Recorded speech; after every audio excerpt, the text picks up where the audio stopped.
Right, so I remember I was giving out about the jaguar eating the loach. Well, the loach lived, so he started giving the convict shit. And the convict spent most of his nights up here been wiping the water streaks off the glass, but it's been crazy. So I threw the net in there to try to keep him down, and I pulled out some of his gravel, pushed that to the side, give him a bit more space. But look at the catfish. Look how cut up he is.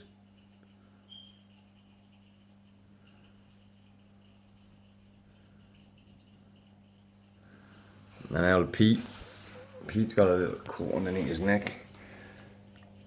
You can see it. He grabbed hold of his head. You see the circular shape? He grabbed hold of his head and tried to rip his head off like he did to the rest of my fish.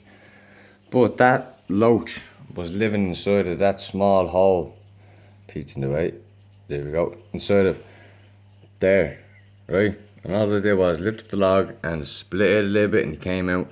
And the water was all dirty and murky because I was giving it a full water change, well, down to about here.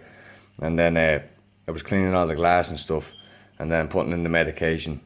And then literally I put all the water into it, and then I came back downstairs to let it, like, you know what I mean, like, let all the sediment sit, let it clear up. Came down and he's sitting there and he had the loach in his mouth. But what can you do? So I ended up getting him out, and I'll show you now in the other tank. But he's still attacking everything. He's attacking the convict like more than ever since I stopped that yesterday. I think I should have just left him eat that fish. But now he's getting really aggressive. Even worse than what he was before I put him on the bloodworms and maggots and beetles and stuff. But you see the cut underneath Pete's chin?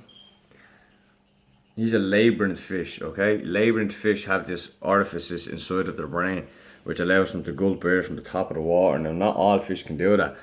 He cannot do that. He cannot do that. That's why I have this up here to oxygenate the water, and also gas exchange. It's not, people think that you put air bubblers in your tank and that's, oh yeah, great, there's oxygen going from the bottom to the top. Now mind that. What it is gas exchange, right? It's the ripple effect of the water. What gives the ocean water? Oh, sorry, what gives the ocean water? Jesus Christ, remind me. What gives the ocean oxygen? It's not the water that's in it. It's the waves. It's all the commotion. It's, you know what I mean? It's all the movements in it. All the, you know what I mean? It's, when that's moving, that's releasing carbon monoxide, ammonia, all different sorts of stuff. And it's releasing it out and it's taking in fresh air. But we don't understand. Look, it took me about 6 months in the hobby trade to get used to that. I didn't understand it at all, so I was like going out all air bubble and look. Sure, fucking tubes and tubes of it. Buying, like, I don't know where my bleeding air bubble was gone. But anyways, it's probably, yeah, it's inside of the, it's inside of the thing now. Look. They're not needed. That's all not needed. That's only for transporting the fish if anybody was to come and buy them. But they're not really a necessary thing.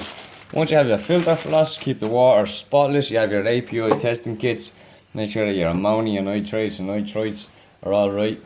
And your water's clean. Has to be 50% water change every week, depending on whatever sort of fish you have, how big the tank is and how much you feed. But yeah, he's starting to turn into a right little bollocks, he is. This isn't a child friendly program, so I don't care what you want to say in the comments or whatever, because it's not.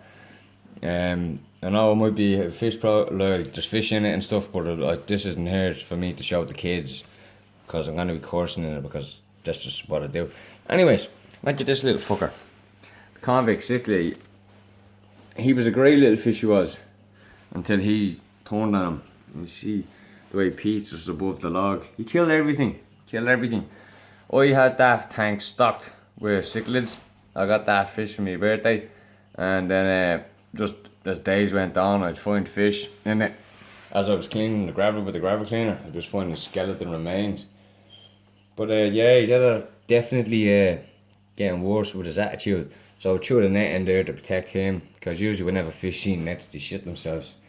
So it's been working for now, but only the future can tell what. So I hope you all have a good day, and thanks for watching.